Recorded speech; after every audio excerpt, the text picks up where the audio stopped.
धर्म प्रेमी बंधुओं नमस्कार।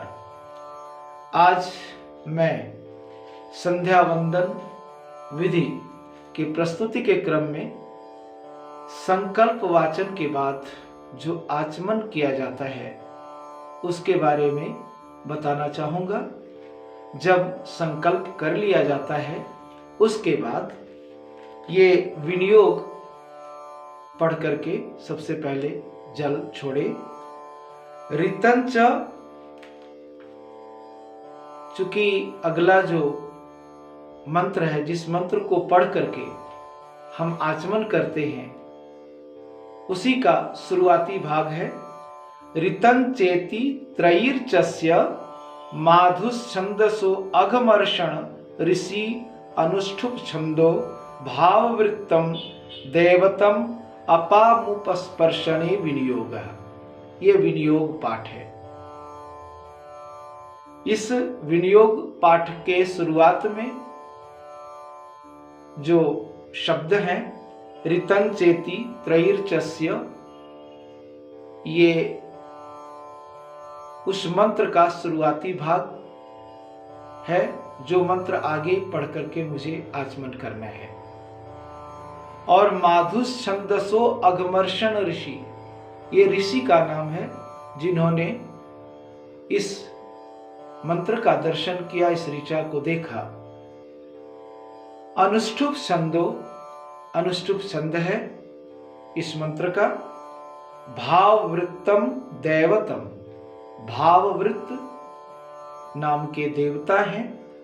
और अपामुपस्पर्शने विनियोगः, यानी अपामुपस्पर्शन कर्म में ये विनियोग किया जा रहा है।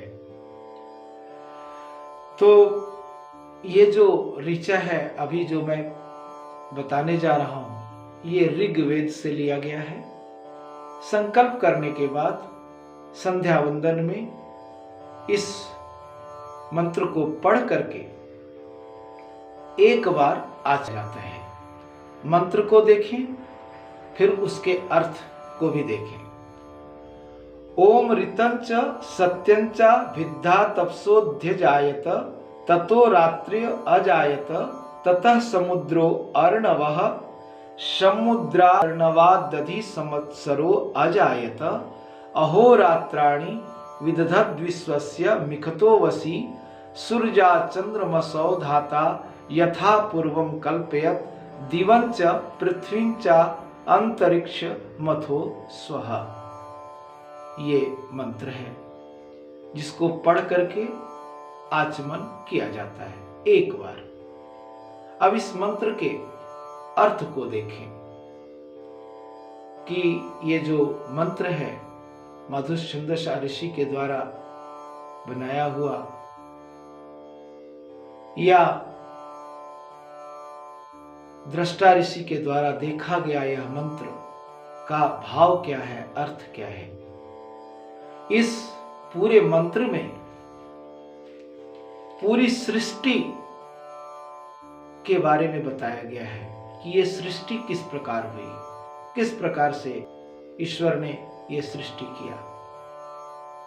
महाप्रलय के बाद, यानी इस महाकल्प के आरंभ में सब ओर से प्रकाशमान तदरूप परमात्मा से ऋत यानी सत्य संकल्प, यानी परमात्मा ने सत्य संकल्प किया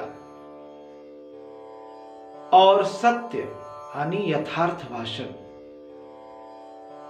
की उत्पत्ति हुई। परमात्मा से दो चीजों की सबसे पहले उत्पत्ति हुई। एक था सत्य संकल्प और दूसरा सत्य। उसी परमात्मा से दिन रात्रि प्रकट हुई तथा उसी से जलमय समुद्र का आविर्भाव हुआ। जलमय समुद्र की उत्पत्ति के बाद दिनों और रात्रियों को धारण करने वाला काल स्वरूप संवत्सर प्रकट, जो कि पलक मारने वाले जंगम प्राणियों और स्थावरों से युक्त समस्त संसार को अपने अधीन रखने वाला है। इसके बाद सबको धारण करने वाले परमेश्वर ने सूर्य, चंद्रमा, दिव आदि स्वर्गलोक, पृथ्वी, अंतरिक्ष तथा महललोक आदि लोकों को जैसा कि पूर्व में उन्होंने रचना किया था, सृष्टि किया था, उसी प्रकार इस महाकल्प के आरंभ में भी ये सृष्टि उन्होंने किया। यथा पूर्वम कल्पयत। सृष्टि कैसे किया, किस प्रकार से किया, तो यहां पर कहा गया यथा पूर्वम कल्पयत।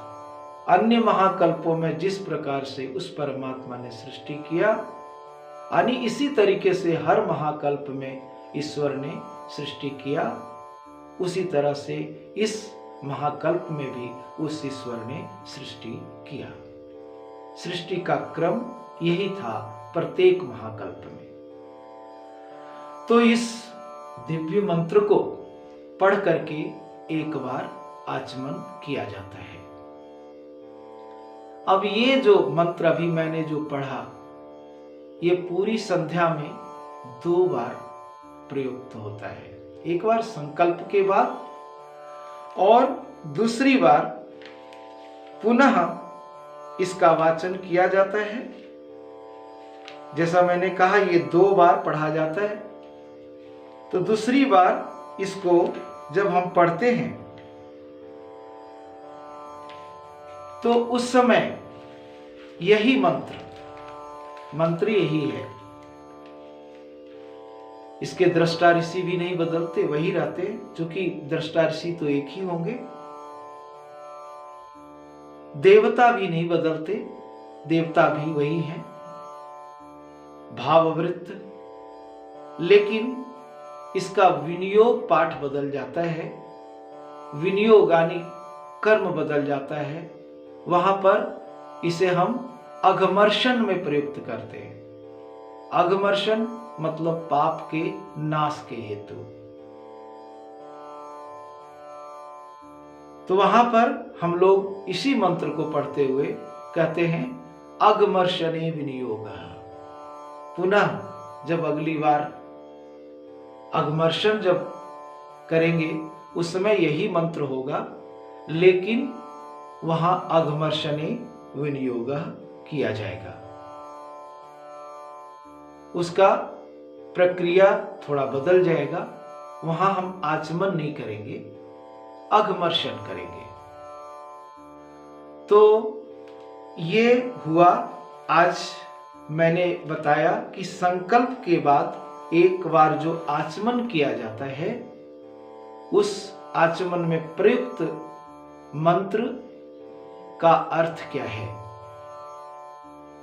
तो जब आचमन करें तो उस समय यह भावना रखें कि प्रभु ने जिस प्रकार से प्रत्येक महाकल्प में ये सृष्टि किया, उसी तरह इस महाकल्प में भी उस ईश्वर ने, जगत नियंता ने सृष्टि किया, और उसी सृष्टि के अंश हम भी हैं। तो ये उस ईश्वर के प्रति एक धन्यवाद ज्ञापन है कि हे प्रभु, आपने इस महाकल्प का जो सृष्टि किया उसमें मेरी भी आपने सृष्टि किया, मैं भी उसी का एक अंश हूं, एक पात्र के रूप में संसार में आया हूं। इस भाव से एक बार आचमन किया जाता है। आचमन करने के बाद अपने रक्षार्थ, अपनी रक्षा के लिए प्रणव पूर्वक गायत्री मंत्र का जप करके,